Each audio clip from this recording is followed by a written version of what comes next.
Salve galera, passando aqui rápido para deixar um recadinho a respeito da nossa loja. É uma loja de capa de celulares personalizadas, as melhores capas de celulares do universo gangster estão aqui e você que gosta desse tipo de conteúdo já dá um pulo no site para conhecer todas as nossas diversas capas que temos. A gente atende diversos modelos de celulares e também temos um preço único de R$ 39,90, então não perca tempo e já garanta a sua capa personalizada. Enviamos para todo o Brasil, então já garanta a sua. Saudações, família! Sejam todos muito bem-vindos ao nosso canal. Hoje vamos explorar um dos capítulos mais intrigantes e sombrios da história estadunidense, a Máfia Negra da Filadélfia. Conhecida por sua voracidade e influência significativa no submundo, a Máfia Negra deixou uma marca inquestionável na história desta cidade icônica. Originando-se na década de 1960, a Máfia Negra rapidamente se estabeleceu como uma força dominante entre as gangues da Filadélfia.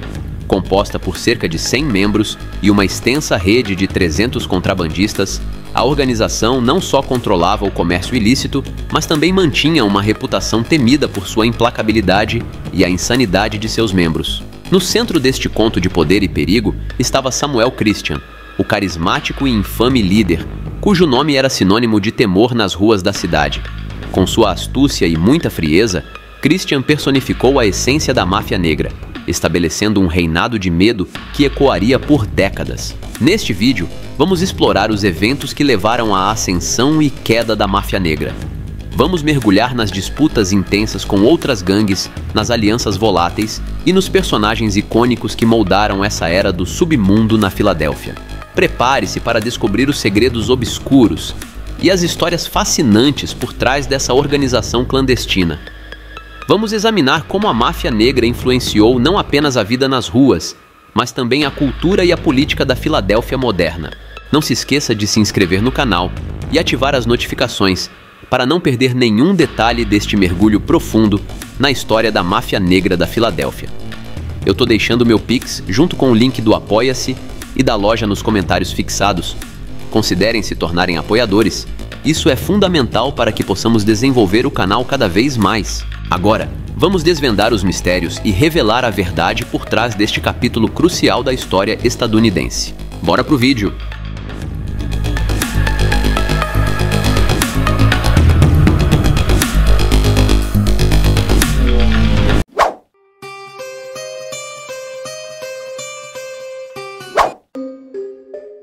Hoje, começaremos nossa história com uma descrição do ambiente social e político que se desenvolveu na época em que a máfia negra da Filadélfia estava ativa, pois esses aspectos são muito importantes para uma compreensão mais completa dessa história. A migração em massa de afro-americanos dos estados do sul dos Estados Unidos para o norte começou nos anos 40 do século XX. Filadélfia, uma das maiores cidades do país, abrigava muitas fábricas e usinas que operavam durante a Segunda Disputa Mundial. Para cumprir as ordens militares, essas fábricas precisavam de mão de obra barata, então o fluxo de imigrantes foi conveniente. O fluxo de trabalhadores migrantes permaneceu grande mesmo 20 anos após o fim da disputa, embora a demanda por um grande número de trabalhadores não qualificados já não fosse mais a mesma. Nas grandes cidades da costa leste, como Nova York, Chicago, Detroit e Filadélfia, as fábricas estavam fechando uma após a outra. Isso levou a um aumento acentuado nas taxas de desemprego e delitos, e os moradores dos guetos estavam ficando cada vez mais pobres. A vida dura levou a população negra a recorrer a formas mais radicais de protesto. Enquanto os protestos no início dos anos 60 eram em grande parte pacíficos, uma década depois, sob a influência dos movimentos nacionalistas, as ruas da cidade se encheram de lutas irreconciliáveis. O governo federal tentou resolver esse problema. Na Filadélfia, havia muitos programas públicos e privados destinados a aliviar a pobreza e desenvolver bairros desfavorecidos, mas os resultados não eram visíveis. Essas não eram medidas capazes de resolver as tensões raciais. Enquanto os funcionários da cidade tentavam remediar a situação arrecadando fundos federais, o Departamento de Polícia da Filadélfia recorria a métodos mais tradicionais e mais baratos. Em 1964, a Filadélfia criou um esquadrão de defesa civil, com a missão de combater os distúrbios civis. O Esquadrão de Defesa Civil também recrutava informantes e coletava informações sobre ativistas políticos locais. Uma das organizações sobre as quais o esquadrão coletava informações era a Nação do Islã. Esse movimento político e religioso de afro-americanos foi fundado em Detroit em 1930. As crenças da Nação do Islã baseavam-se nos valores do Islã tradicional, mas se diferenciava bastante dele. Os afro-americanos optaram pelo Islã em vez do cristianismo por uma razão que o cristianismo era associado a ideias de supremacia branca. O Islã, em sua visão, ao contrário, enfatizava a igualdade dos fiéis. A reputação da Nação do Islã nos anos 1960 estava longe de ser ideal. A organização foi acusada de extremismo e antissemitismo. O líder da Nação do Islã, Elijah Muhammad, havia incentivado seus homens durante a Segunda Disputa Mundial a evitarem o recrutamento de novos membros. Alegando que os Estados Unidos não haviam feito nada por eles, Elijah teve que cumprir 4 anos de prisão por suas opiniões. Após sua libertação, ele começou a desenvolver a organização. Em seus sermões, ele chamava pela criação de uma nova nação negra separada, considerando os negros um novo povo escolhido por Deus. Em meados da década de 1960, a organização tinha cerca de 500 mil de membros registrados. Vale mencionar que outro membro significativo da Nação do Islã era um homem chamado Malcolm X. Por muito tempo, ele foi o segundo homem mais importante na organização e ainda vai aparecer aqui nessa história.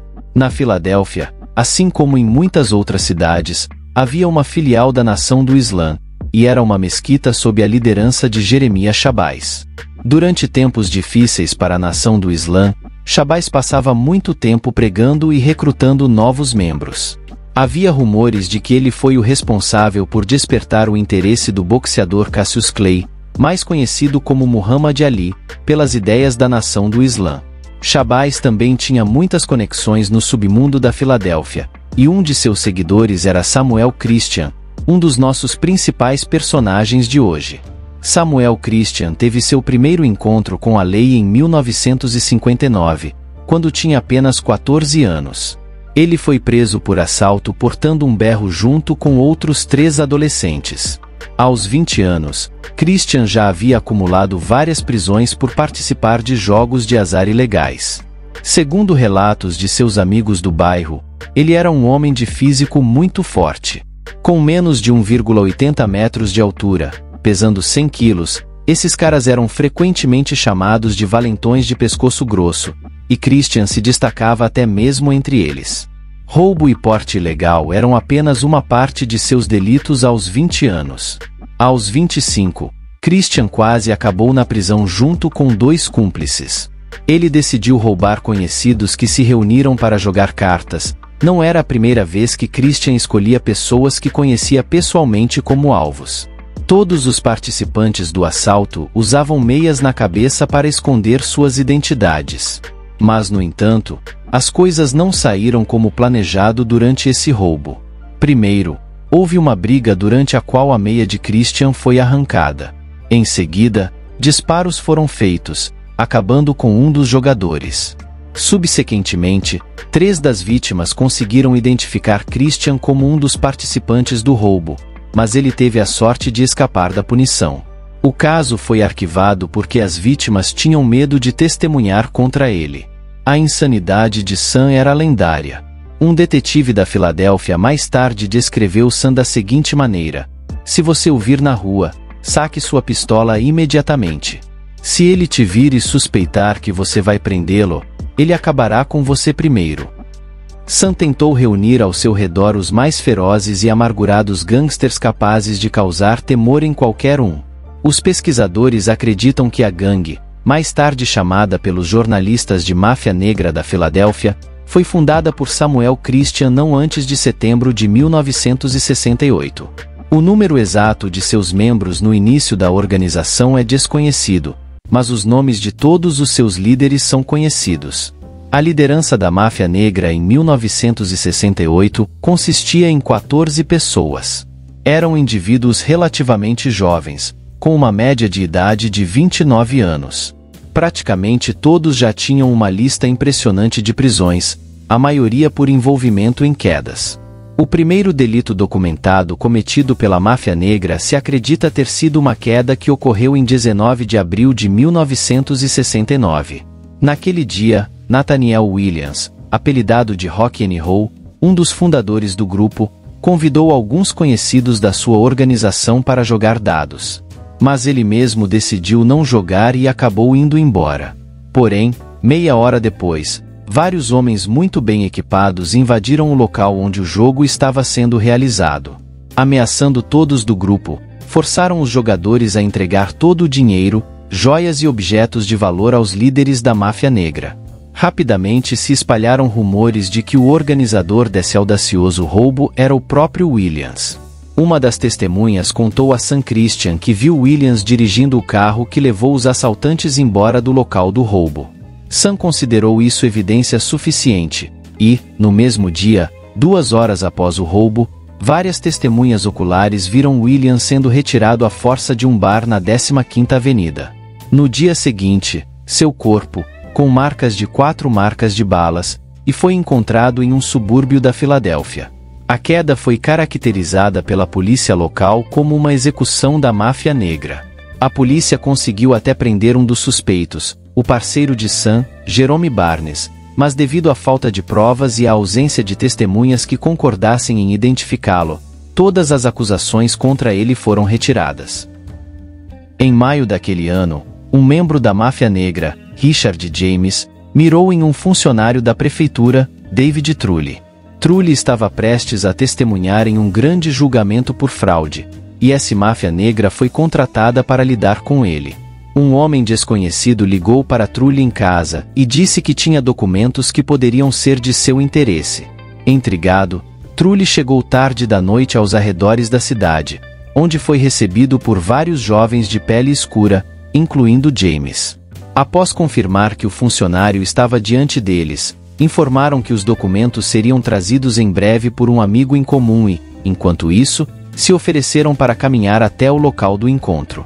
Trulli recusou, e eles imediatamente começaram a amassar ele. Antes de perder a consciência, ele conseguiu gritar, e seu grito atraiu a atenção de um pedestre, que assustou os homens e salvou David Trulli. Richard James foi preso 6 meses após o incidente em Nova York, onde, segundo relatos da polícia, ele havia ido para executar uma queda por contrato. No entanto, James nunca teve tempo de testemunhar. Em 21 de fevereiro de 1971, ele foi encontrado abatido em sua cela na prisão, e a causa de sua queda teria sido overdose de tóxicos. Aparentemente, sua queda foi encenada por membros da máfia negra, que temiam que James falasse durante os interrogatórios. Naqueles dias, a máfia negra operava apenas nos bairros afro-americanos da Filadélfia. O círculo de interesses inicialmente consistia apenas em roubos e extorsões. As vítimas do grupo eram negros, empresários que nem sempre tinham boas relações com a lei. Ocasionalmente, como no caso de David Trulli, o grupo se envolvia em quedas por contrato ou intimidação. Porém, Sam Christian percebeu que esse caminho nunca levaria sua equipe a grandes quantias de dinheiro. A gangue ainda não podia se dar ao luxo de entrar no contrabando de tóxicos porque não tinha a quantia necessária para comprar os produtos. Então, decidiram se envolver em extorsão em um espectro mais amplo, e também se envolveram em negócios legítimos. Não eram mais apenas empreendedores que operavam nos bairros mais carentes e pobres. Para ganhar dinheiro com extorsão, a gangue precisava de uma reputação de caras realmente maus que não parariam por nada para intimidar suas vítimas. Construir essa reputação foi o que os rapazes começaram a fazer em várias ocasiões em 1969 e 1970. Sam Christian e seus associados, em plena luz do dia, dispararam contra as vitrines de bares cujos donos não queriam compartilhar seus lucros com eles. Em 21 de setembro de 1970, vários membros da máfia negra invadiram um bar, onde deram de baixa em um barman e levaram $250 do caixa. O incidente ocorreu à noite e havia clientes no bar, mas nenhuma acusação foi apresentada porque nenhuma das testemunhas concordou em cooperar com a polícia. A reputação do grupo cresceu rapidamente. Gradualmente, além de extorquir negócios em massa, San Christian reprimiu todas as pequenas gangues locais. Mas, no entanto, no início de 1970, a máfia negra enfrentou um concorrente com o qual ainda não estava preparada para lutar. Esse grupo era composto por muçulmanos negros afiliados ao Templo 12º, uma das divisões da Nação do Islã. No final dos anos 1960, o número de muçulmanos negros na Filadélfia era de cerca de 10 mil, e não é possível determinar quantos deles eram membros da Nação do Islã. O que pode ser dito com precisão é que, em 1969, o braço mafioso da filial da Nação do Islã na Filadélfia superava em muito a recente máfia negra, tanto em número de membros quanto em equipamentos bélicos. Um confronto entre os dois grupos parecia inevitável, assim como a derrota da máfia negra. Portanto, diante da perspectiva de uma disputa por esferas de influência, San Christian decidiu transformar a máfia negra no esquadrão da máfia negra do Templo 12º. Além disso, muitos membros da máfia negra professavam o Islã e eram membros da mesquita. San se converteu ao Islã em meados dos anos 1960, impressionado pelos sermões de Elijah Muhammad. Agora, após a fusão dos dois grupos, ele reportava diretamente ao líder Jeremias Shabazz. Alguns membros da máfia negra decidiram não abraçar o Islã, porém, continuaram seu trabalho sob a proteção de San, mas agora tinham que pagar uma porcentagem maior de seus lucros como imposto. A aliança com a Nação do Islã abriu novos horizontes para a máfia negra. A partir de agora, seus membros não precisavam se preocupar com sua segurança. Se antes as vítimas tentavam não testemunhar contra membros da máfia negra, agora elas nem sequer consideravam essa possibilidade. A liderança da máfia negra inicialmente não ficou satisfeita com a ideia de ter que dividir parte de seus lucros com o templo, o que girava em torno de $4.000 por mês. Contudo, rapidamente perceberam que, por essa pequena quantia, adquiriram muito mais. A máfia negra se tornou um problema político sério para as autoridades locais. Antes, a máfia negra era apenas uma gangue de homens negros. Agora, podia explorar os temas de raça e religião. E os advogados de San não deixaram de tirar proveito disso. Houve um caso em que 2 réus no mesmo processo conseguiram apelar do veredicto com base em preconceito racial e religioso. Agora, qualquer caso banal de roubo e extorsão envolvendo um membro da máfia negra ganhava seriedade. Outra vantagem não óbvia da fusão foi a capacidade dos muçulmanos negros de esconder indesejados amigos da lei em suas mesquitas. As autoridades locais evitavam qualquer conflito com a Nação do Islã e procuravam não a incomodar desnecessariamente. A máfia negra também teve a oportunidade de recrutar novos membros entre os presos. Em muitas prisões no nordeste dos Estados Unidos, havia um grande número de muçulmanos negros cumprindo penas. Eles eram uma força grande e coesa, e a máfia negra estava expandindo suas fileiras à custa de alguns deles. Fazendo dinheiro mesmo na prisão, muitos jovens prisioneiros se juntavam às gangues para proteção contra outros presos. Essa proteção não era gratuita e era paga com dinheiro. A máfia negra também explorava os negócios pertencentes à Nação do Islã na Filadélfia. Como nenhum dos membros da máfia negra tinha empregos oficiais, eles assumiam empregos fictícios em empresas pertencentes ao Templo 12º. Com esse apoio influente, a gangue decidiu que agora não precisava se preocupar com a lei. Pouco depois da fusão com a Nação do Islã, a máfia negra cometeu um dos delitos mais notórios na história da Filadélfia. Em 4 de janeiro de 1971, 8 membros do grupo, liderados por Mins, roubaram uma loja de móveis. O fato do roubo em si não é surpreendente, mas a animalidade com que foi cometido é. Embora nenhuma das 20 pessoas na loja no momento do roubo tenha oferecido resistência, todos os presentes tomaram um grande sacode e 2 foram dados de baixa. Mins pessoalmente deu um banho de gasolina nos 2 e depois fez um churrasco. O saque da gangue foi de $3.000. Uma quantia tão pequena forçou as autoridades a considerarem outra razão para um roubo tão maluco. A administração da loja havia recebido repetidamente demandas de pagamento por proteção da máfia negra, mas recusou pagar. Min seria posteriormente condenado à prisão perpétua por sua participação no ato. Um mês após o roubo da loja de móveis, com poucas semanas de diferença, membros da gangue roubaram 2 bancos. Os roubos ocorreram de maneira semelhante. Intimando com pistolas, ordenaram que todos os funcionários dos bancos tirassem a roupa e depois os surraram. Esses 2 roubos geraram de lucro para a máfia negra $12 mil. 7 membros da máfia negra, desta vez liderados pelo próprio fundador da gangue, Sam Christian, roubaram o Adelphia Bar em Atlantic City. Havia 25 clientes no bar no momento do roubo, mas isso não impediu os homens. Todos os frequentadores foram amarrados, e o gerente foi surrado. O total roubado foi de $14.500. Gradualmente, informações sobre esses e outros delitos da máfia negra se tornaram públicas. Na primavera de 1971, um repórter entrevistava um preso sobre o uso de tóxicos, e o detento mencionou a máfia negra. O repórter interrogou o preso sobre o que exatamente ele queria dizer. O detento, claramente nervoso por ter mencionado pessoas tão importantes, disse ao repórter que a máfia negra era uma gangue de sicários implacáveis que controlavam todo o contrabando nos guetos locais nos últimos 5 anos. Outro ex-viciado, em uma entrevista, disse que tinha que lidar com aqueles contrabandistas que pagavam impostos para a máfia negra. Segundo ele, os contrabandistas que não conseguiam pagar a quantia exigida por Sam imediatamente recebiam uma segunda chance. O contrabandista recebia ainda mais produto para vender em um período mais curto de tempo. Mas se ele não conseguisse arrecadar o valor necessário para quitar a dívida, ele era dado de baixa. Desde o início, os membros do grupo pensavam em se envolver na venda de tóxicos.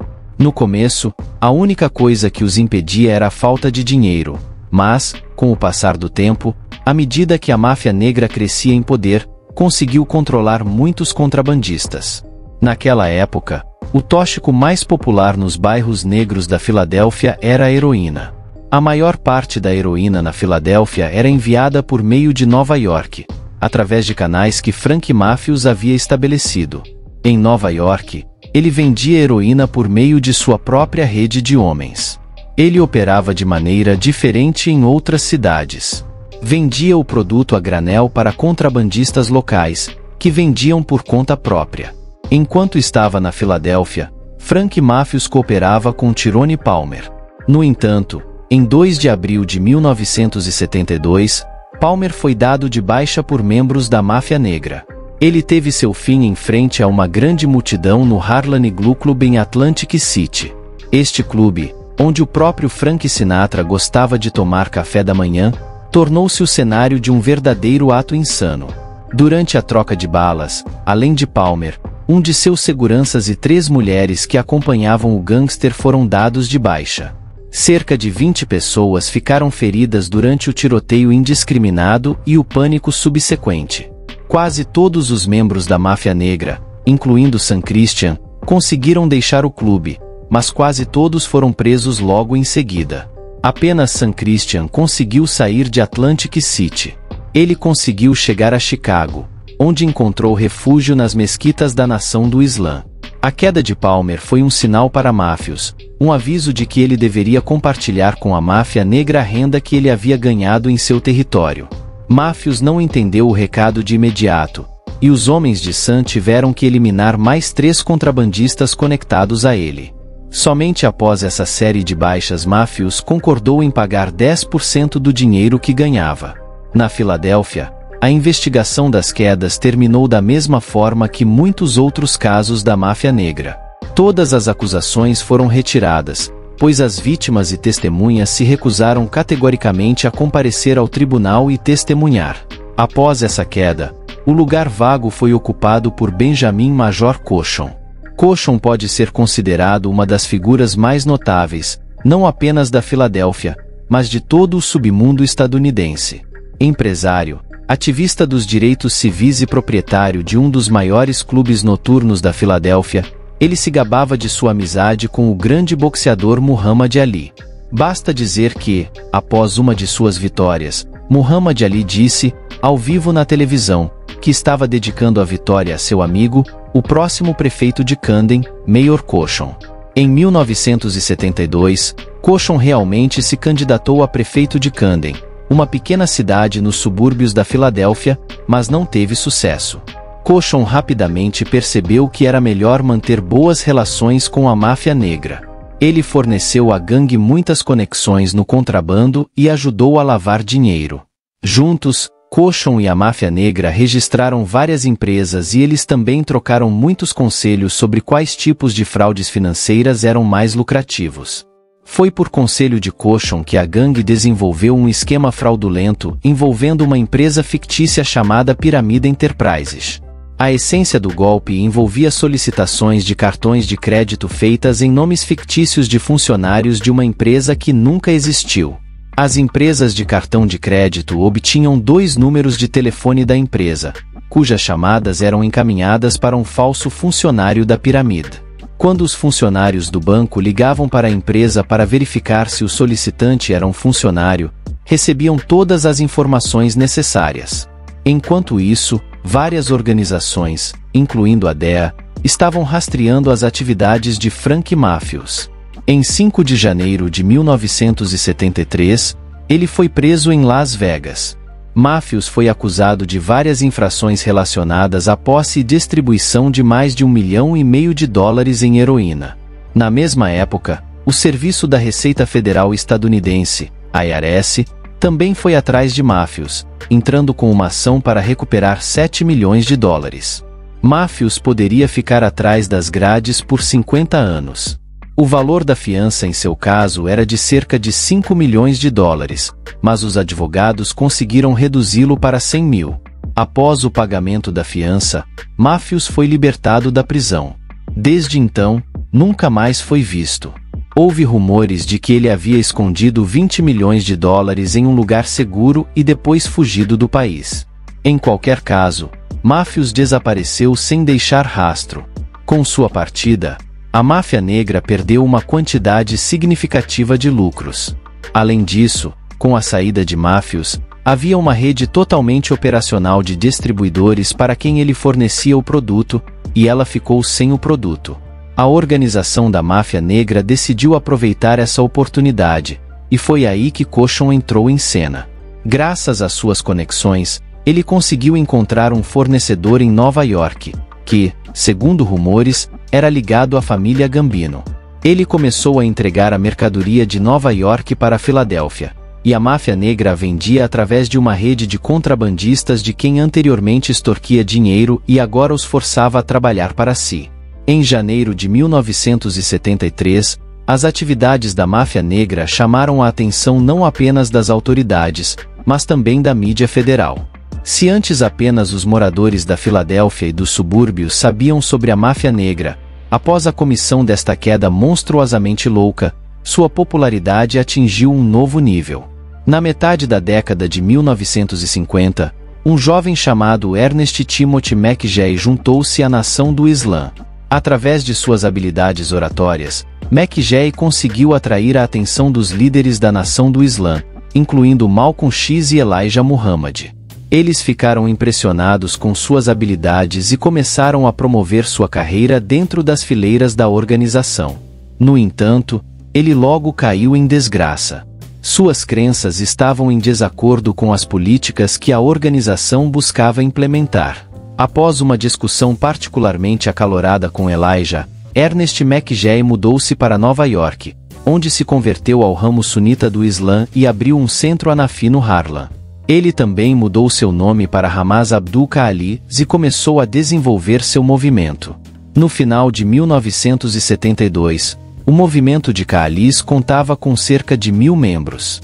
Khalis decidiu que o momento havia chegado para confrontar seus antigos companheiros na nação do Islã em uma disputa ideológica.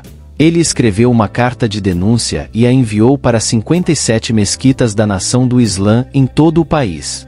Porém, nesta carta, ele denunciou diversos muçulmanos negros, além também de denunciar Elijah Muhammad, o chamando de falso profeta e enganador mentiroso.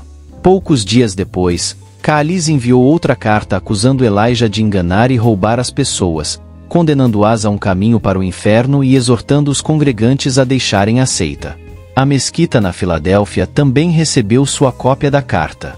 Poucos dias depois, uma reunião dos líderes da máfia negra foi convocada, na qual foi decidido dar de baixa em Kaalis.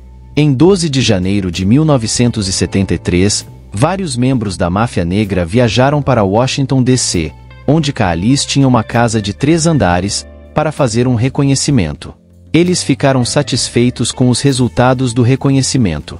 Não havia guardas do lado de fora da casa, que ficava localizada em uma esquina, e uma rodovia movimentada passava ao lado dela. Na manhã de 17 de janeiro, John Clark, um sicário da máfia negra, ligou para Sam Christian e pronunciou a frase código "Traga seus sapatos". Esse foi o sinal para enviar uma equipe preparada para Washington. Os 7 operativos da máfia negra agiram conforme um plano pré-estabelecido. John Clark ligou para a casa de Kaalis e se apresentou como Tommy Jones, perguntando sobre a possibilidade de comprar alguns folhetos religiosos. Quem atendeu ao telefone não foi o próprio Kaalis, mas sua filha de 22 anos, Amina, que, não percebendo o truque, respondeu que os folhetos estavam em estoque e poderiam ser retirados à tarde. Por volta das 14 horas, no horário combinado, uma gangue inteira chegou à mansão de Kaalis em 2 carros.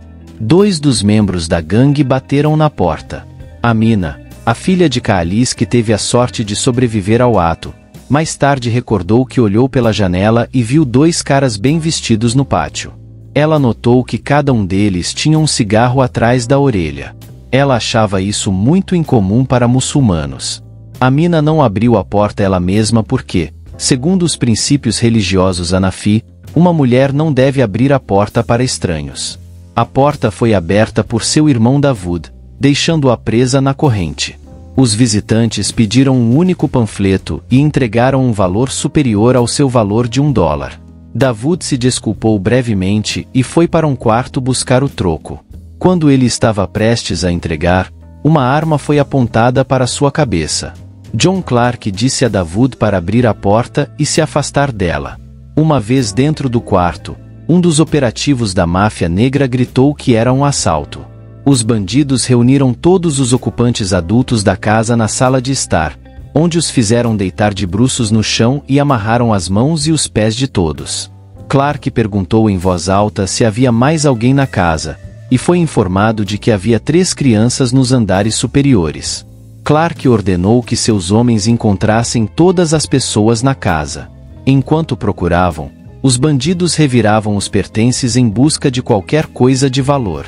Clark perguntou a Davud e Amina onde estavam escondendo o dinheiro. Ele estava convencido de que uma casa tão rica deveria ter um grande estoque de dinheiro. Quando disseram a ele que não havia estoque e que o dinheiro era apenas suficiente para pequenas despesas, ele ordenou que todos os reféns fossem levados ao porão. Um dos atacantes disse a Clark que havia notado o cofre no quarto.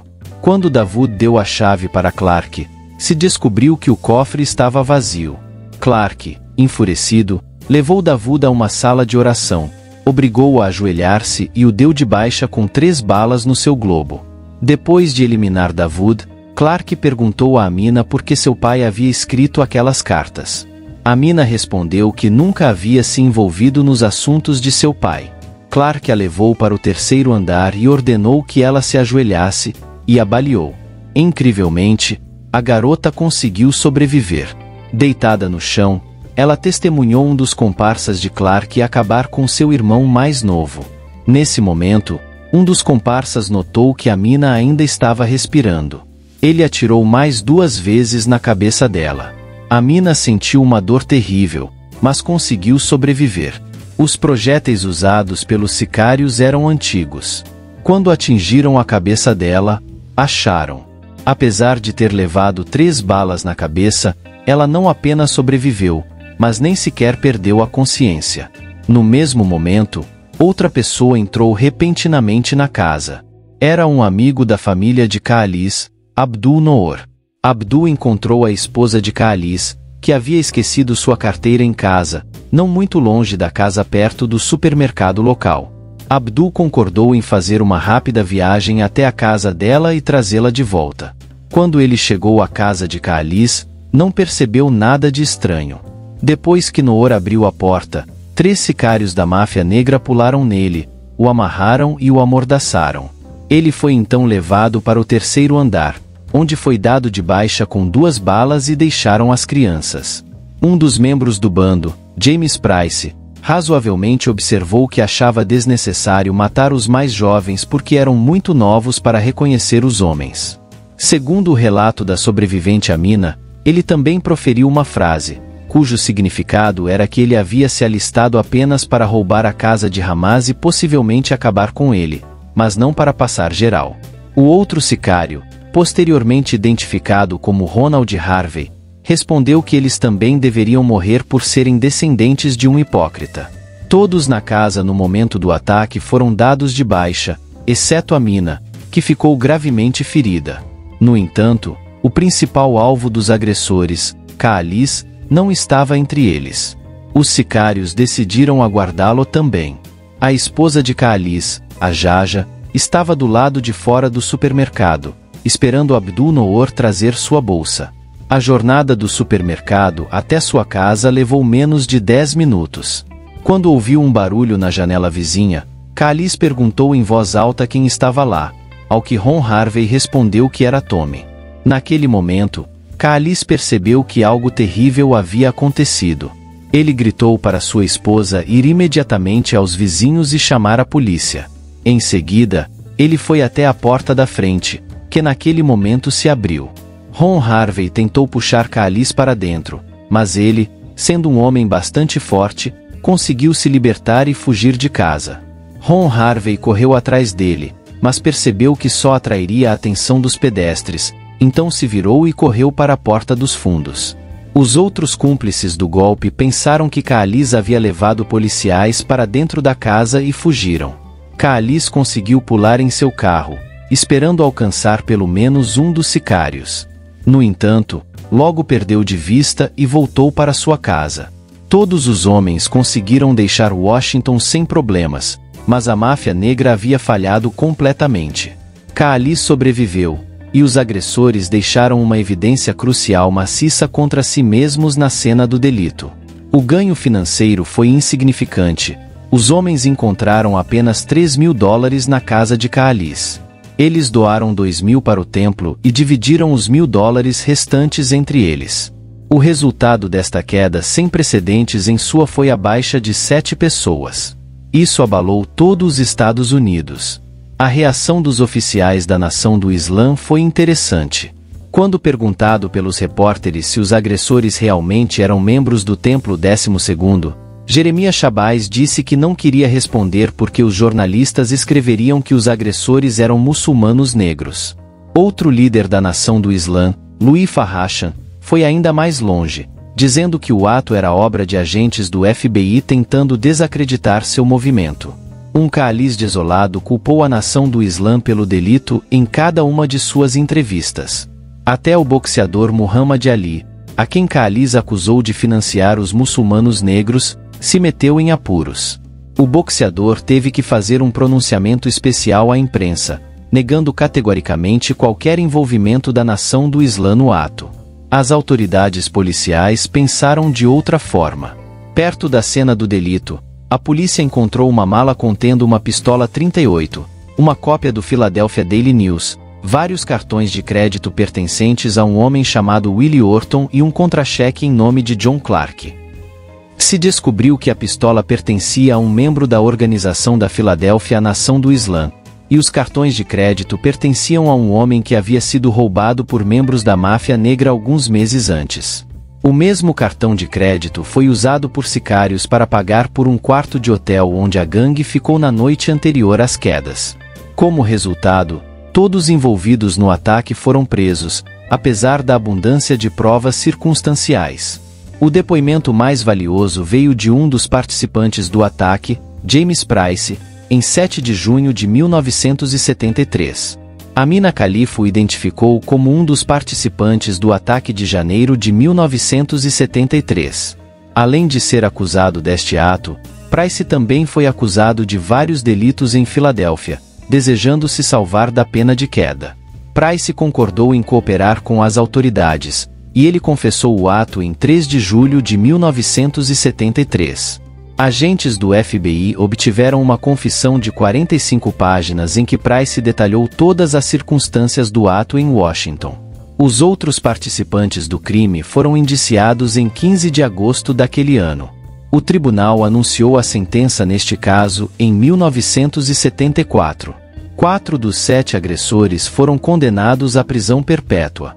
James Price cooperou ativamente com a investigação e conseguiu uma pena menor, mas no outono de 1974 ele foi dado de baixa na prisão.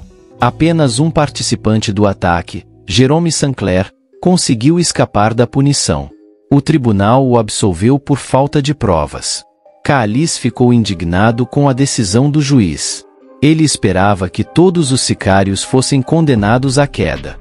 Tão ávido por justiça, que alguns anos depois, em março de 1977, liderou um grupo armado dos Anafis que tomou um prédio do governo no centro de Washington, D.C. Ele exigiu que os sicários de sua família fossem entregues a ele, assim como os envolvidos na queda do pregador Malcolm X. Nenhuma dessas exigências foi atendida e 39 horas após a tomada do prédio, os reféns foram libertados. Hamas Caalis foi condenado a 40 anos de prisão. Ele caiu na prisão em 2003, e os sicários nunca receberam uma punição merecida. Mas vamos voltar um pouco. Na primavera de 1973, a máfia negra estava no auge de seu poder. O fato de que, após o ato em Washington, o grupo estava sob investigação das autoridades, mas isso não incomodava Sam Christian, pois ele estava confiante em sua impunidade. A fama da gangue do submundo atingiu tal altura que até mesmo tinha imitadores e fãs. Com eles, no entanto, os membros da gangue não eram especialmente cerimoniosos e acabavam com geral. Todos os empreendimentos do submundo da máfia negra eram planejados. Jeremiah Shabazz fornecia as mesquitas da nação do Islã em todo o país como esconderijos, locais de encontro e depósitos, e Cochon fornecia a Sam Christian conexões no submundo que ele nunca poderia ter sonhado antes. Cochon desempenhou um papel vital na realização de negócios, foi o organizador de muitos golpes financeiros. Coxey não levou em consideração apenas uma coisa. Depois de ter trazido Sam Christian com pessoas úteis para ele deixou de ser necessário para ele, e logo a máfia negra teve motivo para eliminar seu ex-cúmplice. Quem sabia demais? A máfia negra continuou controlando o comércio de heroína em Filadélfia. Seus fornecedores eram pessoas que se dizia estarem conectadas à família Gambino. Na primavera de 1973, outro carregamento foi enviado para Filadélfia, mas esta carga não chegou à máfia negra. No caminho, foi interceptada acidentalmente por 2 homens, Hilton Stroh e Walter Tillman. Na verdade, eram apenas pequenos gangsters que não contavam com tal mercadoria e nem sabiam o que fazer com ela. Os italianos queriam recuperar a mercadoria que lhes pertencia e pediram ajuda a Cochon. Para capturar Stroh e Tillman, ele foi prometido uma recompensa de $300 mil. Cochon recorreu aos seus parceiros da máfia negra e fez um acordo com eles. Os amigos de Sam deveriam encontrar os ladrões por $200 mil. Os membros da máfia negra cumpriram a tarefa terrível na manhã de 1º de maio. Eles rastrearam Stroh e Tillman e os deram de baixa com frieza, sem nem perguntar onde estava a heroína. Os parceiros de Nova York de Cochon ficaram furiosos. Perceberam que, com a queda de Stroh e Tillman, o último fio que poderia levá-los à heroína perdida havia sido destruído. Para piorar, a queda foi manchete em todos os jornais de Filadélfia. Os nova-iorquinos se recusaram a pagar Cochon, e o major estava em apuros. A máfia negra acreditava ter cumprido sua parte no acordo e contava com os $200 mil prometidos por Cochon, e ele não tinha esse dinheiro. Durante várias semanas, Cochon viajou por Filadélfia, tentando em vão pegar emprestado essa quantia de qualquer conhecido. O major não tinha ilusões e sabia o que o esperava se não pagasse a tempo. Na madrugada de 8 de junho de 1973, Cochon foi acordado por uma batida na porta. Samuel Christian e o segundo homem mais importante da organização, Ron Harvey, haviam chegado à sua casa. Eles estavam acompanhados por mais 2 homens, informou Cochon. Eles queriam discutir algo com ele, e Cochon levou o grupo para dentro de sua casa. Ele não se sentiu ameaçado. Tanto Sam quanto Ron já haviam estado em sua casa antes e conheciam sua família. No entanto, algo inesperado aconteceu quando todos entraram na sala. Ron Harvey atacou Cochon e o jogou no chão. Enquanto isso, outros membros da gangue amarraram os familiares de Cochon. O enteado de 13 anos de Cochon, Lex, também foi amarrado e amordaçado. Ele foi deixado deitado em sua própria cama. Depois que seus agressores deixaram o quarto, Lex conseguiu se levantar e se dirigiu até a janela de correr. Com as mãos amarradas às costas, ele conseguiu abrir a janela e escapar. Os vizinhos de Cotten moravam a 130 pés de distância. Lex conseguiu chegar à porta da casa deles. Quando estava perto deles, começou a golpear eles sem massagem. Felizmente para Lex, os vizinhos estavam acordados e o levaram para dentro de sua casa. Enquanto Lex chegava aos vizinhos, a máfia negra acabava com toda a família de Cochon. A polícia, chegando pouco depois, encontrou 4 corpos na casa, amarrados mãos e pés. Cada um dos abatidos havia caído durante a chuva de balas.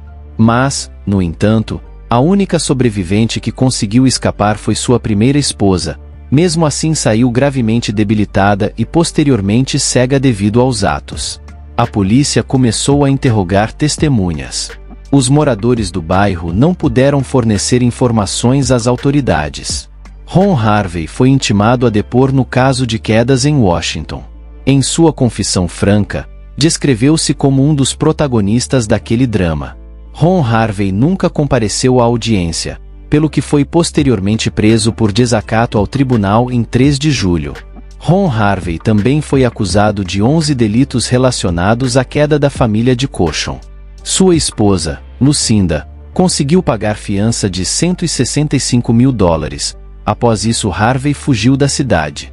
Ele conseguiu deixar secretamente Filadélfia e se mudar para Chicago, onde encontrou refúgio em uma das mesquitas da Nação do Islã. Sam Christian também deixou Filadélfia e se escondeu em uma das mesquitas em Detroit. Não demorou muito para encontrá-los. Em 27 de março de 1974, Harvey foi preso por agentes do FBI. Desta vez, o valor da fiança foi fixado em $5,5 milhões. Em 21 de novembro do mesmo ano, ele foi condenado à prisão perpétua pela queda da família Caaliz em Washington.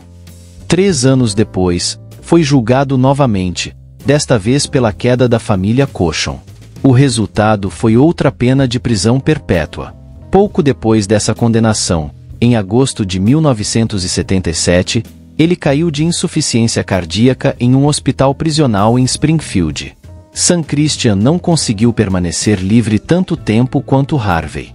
Ele foi preso em 11 de dezembro de 1973. As autoridades fixaram a fiança em $1 milhão. Sam nunca foi condenado pela queda. As testemunhas se recusaram a depor contra ele. O único delito pelo qual a investigação conseguiu o acusar foi o roubo de uma loja de bebidas no Harlem em 1971, durante o qual um policial foi dado de baixa durante a troca de balas.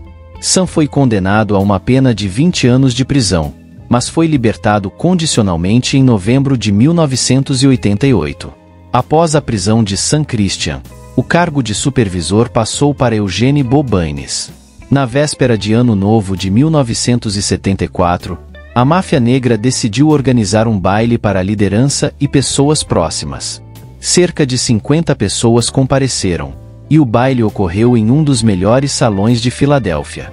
Mas, no entanto, esta seria uma das últimas grandes celebrações da organização. Em 22 de agosto de 1974, a polícia de Filadélfia fez uma busca na casa de um membro, George Sampson. Lá encontraram 2 espingardas, uma pistola, 25 pacotes de heroína e livros de contabilidade. Nestes livros, os investigadores encontraram os nomes de empresários locais e banqueiros dos quais a máfia negra havia extorquido dinheiro. No mesmo ano, a Administração de Combate aos Tóxicos, DEA, completou sua investigação de 6 meses, revelando que a máfia negra havia importado heroína e coca da Jamaica. Este foi um avanço significativo na investigação, pois anteriormente se acreditava que a heroína vinha principalmente de Nova York. A mudança de fornecedor provavelmente estava relacionada aos eventos em Nova York e à saída de Frank Matthews do negócio. A liderança da DEA não escondeu sua satisfação ao receber evidências de que a máfia negra ainda estava envolvida no comércio de tóxicos. No momento em que os sucessores de Sam Christian encontraram novos fornecedores, assinaram a sentença de queda de toda a organização. Era muito mais conveniente e sensato para a máfia negra se envolver na extorsão de contrabandistas em vez de participar do comércio em si. Casos desse tipo de extorsão eram praticamente impossíveis de serem comprovados. No entanto, a liderança da máfia negra cometeu um erro fatal. Não estava satisfeita com o tributo que recebia dos gangsters locais. Querendo mais, a organização tomou uma grande parte do mercado de heroína na Filadélfia. Em 19 de setembro de 1974, pessoas foram detidas em uma operação noturna conduzida por agentes federais e membros de uma força-tarefa contra o submundo organizado. O chefe da Administração de Combate às Drogas, John Bartles Jr., declarou que a infame máfia negra de Filadélfia havia sido destruída. Em 11 de setembro do mesmo ano, um grande júri indiciou Eugene Baines, James Fox, Eugene Arne e outros membros da gangue por operarem uma grande rede de distribuição de tóxicos. A DEA estimou que a máfia negra era responsável por mais de 60% das vendas de heroína em Filadélfia. Ao mesmo tempo, os patronos da máfia negra começaram a enfrentar problemas. Em 25 de fevereiro de 1975, faleceu o líder de longa data da Nação do Islã, Elijah Muhammad. Nos últimos anos de seu reinado, ele havia perdido muito de seu controle sobre as filiais da organização, o que permitiu à máfia negra desfrutar de uma grande liberdade em Filadélfia. Havia até rumores de que a mesquita muçulmana em Filadélfia seria dissolvida devido à má publicidade que trazia para todo o movimento. Isso não aconteceu, mas os sucessores de Elijah mudaram drasticamente a face da organização. Após a morte de Elijah Muhammad, seu filho Wallace Fard Muhammad tornou-se o novo líder da Nação do Islã. Ele introduziu uma série de reformas que permitiram à organização se despedir de sua reputação radical. Essas reformas foram de grande importância para o ramo de Filadélfia da Nação do Islã. O líder dos muçulmanos negros de Filadélfia, Jeremiah Shabazz, foi nomeado chefe de todas as filiais da Costa Leste, essencialmente um exílio com honra segundo eles. Em 1976, Shabazz finalmente deixou a organização. O ramo de Filadélfia da Nação do Islã perdeu sua antiga influência. O poder da máfia negra diminuiu, as prisões de seus líderes, assim como a reestruturação iniciada pelos novos líderes da Nação do Islã, colocaram a organização à beira da dissolução.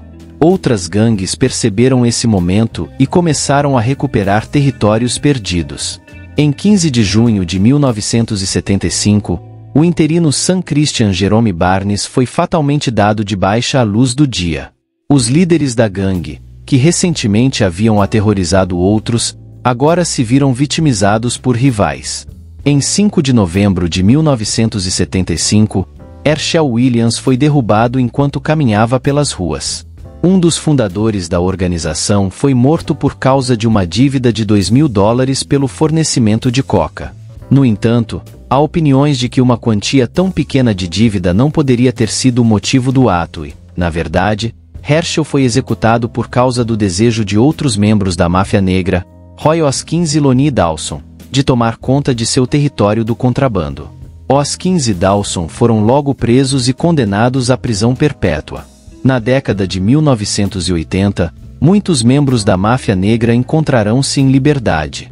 Eles tentaram recuperar suas esferas de influência, mas a maioria dessas tentativas falhou. Um membro do grupo que fez uma tentativa fracassada foi o ex-sicário da organização, Russell Barnes. Barnes foi libertado da prisão em 1985, após cumprir uma sentença de 10 anos por distribuição de heroína. Uma vez livre, ele se juntou a uma das gangues juvenis de Filadélfia, extorquindo contrabandistas de heroína de nível superior. No entanto, 6 meses após deixar a prisão, Barnes foi dado de baixa. Sam Christian voltou às ruas de Filadélfia e passou largamente despercebido. Ele foi libertado condicionalmente em 4 de novembro de 1988, aos 50 anos de idade. Se sabe que ele tentou ganhar favor com a segunda geração da máfia negra e tentou mediar entre as organizações rivais da época. No entanto, Sam não teve sucesso. Os jovens o rejeitaram. Um investigador comentou mais tarde que Sam queria ensinar disciplina aos jovens, mas era improvável que esses jovens soubessem o que era disciplina na máfia negra dos anos 1970. Sam foi preso em julho de 1990 por posse de crack. Ele violou sua condicional e voltou para a prisão. Libertado no meio da década de 1990, o ex-chefe do sindicato mafioso mais perigoso da história de Filadélfia tentou levar uma vida dentro da lei. Mas nem sempre funcionou. Em 22 de janeiro de 2002, ele foi novamente preso por violar os termos de sua condicional. Sam faleceu em 6 de março de 2016, em um asilo. A maioria de seus associados caiu na prisão. Nudie Means, cumprindo uma sentença de prisão perpétua, faleceu em uma prisão em Minnesota em 2012, aos 69 anos. O sucessor de Sam como chefe da máfia negra, Eugene Bobanes, teve a sorte de cair em liberdade em 2012, aos 73 anos. A máfia negra foi substituída por jovens na forma da Black Mafia Jr. Alguns pesquisadores acreditam que alguns membros da antiga máfia negra serviram como mentores para membros do novo sindicato, mas isso não é verdade. A velha guarda tinha pouca ou nenhuma influência sobre os jovens. As tentativas de Sam Christian e Phil Barnes de ganhar um lugar na nova hierarquia causaram apenas irritação. Inicialmente, as autoridades atribuíram um papel-chave na organização da segunda geração da máfia negra Robert Nudie Means, mas não havia evidências concretas de seu envolvimento. Os fundadores da Black Mafia Jr., Aaron Jones, Mark Casey e Leonard Patterson, copiaram alguns detalhes da organização antiga, mas estavam cientes de que os tempos haviam mudado. Eles se concentraram inteiramente na venda de tóxicos. O modo favorito de Sam Christian de ganhar dinheiro, extorsão e intimidação, não era mais lucrativo e foi abandonado. Os fundadores da Junior Black Mafia começaram recrutando seus amigos para vender tóxicos. Jones assumiu o papel de líder. Inicialmente, a gestão do grupo era compartilhada entre todos os fundadores da gangue, mas com o tempo, Jones concentrou todo o poder em suas mãos. Até 1990, as autoridades da Pensilvânia estimavam que a Junior Black Mafia havia percorrido um longo caminho em apenas 3 anos de existência. Aproximadamente, ela tinha 100 membros e cerca de 300 distribuidores. No entanto, rapidamente se envolveu em conflitos com outras gangues da Filadélfia, onde claramente faltava a raiva e a loucura de seus predecessores. Assim, apesar de algumas semelhanças com a ideia original de Sam Christian, a jovem máfia negra estava longe de ser a antiga máfia negra que causou muito pânico na Filadélfia durante os anos 1970. A maioria dos líderes da jovem máfia negra foi dada de baixa, e outros foram parar na prisão até 1992. No caso da máfia negra de Filadélfia e seu líder, Samuel Christian, estamos lidando com uma das gangues mais animalescas da história do século XX.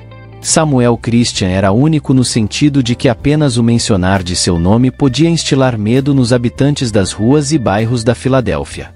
Ele era a personificação da gangue que criou. Por fim, depois de sair da prisão, ele se viu praticamente fora do negócio, conseguindo sobreviver à velha máfia organizada de Filadélfia e permanecer apenas como um lembrete dela.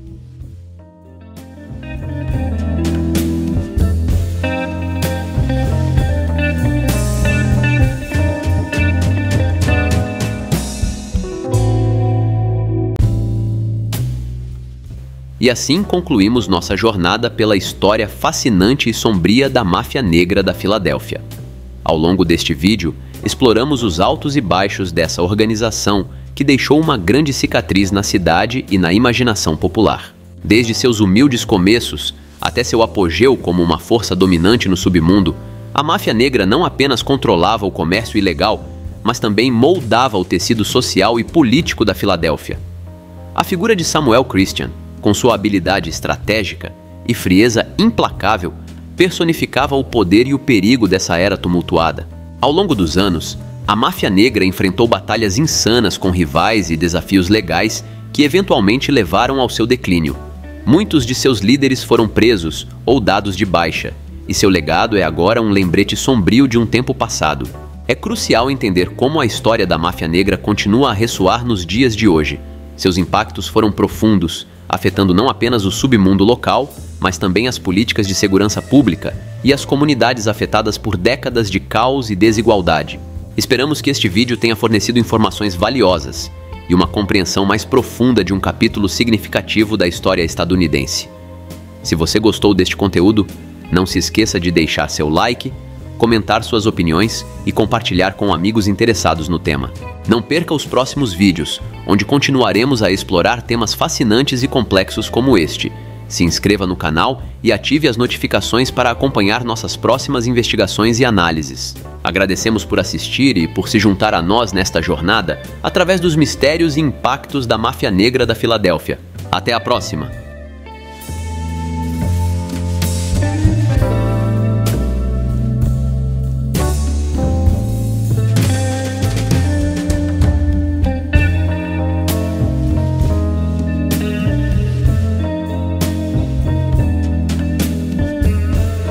Salve família! Se você acompanha e gosta do meu trabalho, eu preciso muito da ajuda de vocês. Dá um pulo lá no Apoia-se e se torne um de nossos investigadores daqui do canal. Valeu família!